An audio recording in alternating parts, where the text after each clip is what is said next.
நீலகிரி மாவட்டத்தில் கனமழை காரணமாக பாதுகாப்பு கருதி மூடப்பட்டுள்ள சுற்றுலா தலங்களுக்கு அனுமதியின்றி யாரும் செல்லக்கூடாது என்று மாவட்ட ஆட்சியர் எச்சரிக்கை விடுத்துள்ளார்.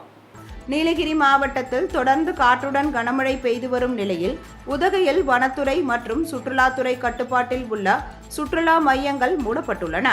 இந்நிலையில் தடையை மீறி ட்ரீ பார்க் பகுதிக்கு சென்ற கேரள சுற்றுலா பயணிகள் மீது மரம் ஒன்று முறிந்து விழுந்ததில் 15 வயது சிறுவன் ஆதிதேவ் உயிரிழந்தான்.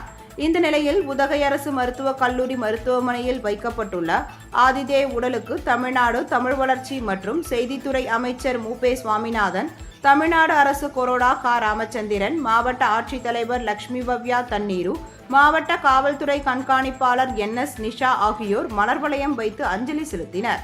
பின்னர் செய்தியாளர்களிடம் பேசிய மாவட்ட ஆட்சியர், கனமழை காரணமாக நேற்று முன்தினம் வனத்துறை கட்டுப்பாட்டில் உள்ள சுற்றுலா தலங்கள் மூடப்பட்டுள்ளதாகவும், தற்பொழுது தோட்டக்கலைத்துறை கட்டுப்பாட்டில் உள்ள அரசு தாவரவியல் பூங்கா, ரோஜா பூங்கா உள்ளிட்ட சுற்றுலா தலங்களும் மூடப்பட்டதாகவும் தெரிவித்தார். சுற்றுலா பயணிகளின் பாதுகாப்பு கருதி மூடப்பட்டுள்ள சுற்றுலா தலங்களுக்கு யாரும் செல்லக்கூடாது எனவும், உதகைக்கு வருகை தந்த பொதுமக்கள் சுற்றுலா பயணிகள் தவிர்க்க வேண்டும் எனவும், வீட்டில் இருப்பவர்கள் நாளை வரை வெளியே வர வேண்டாம் எனவும் அவர் கேட்டுக்கொண்டார்.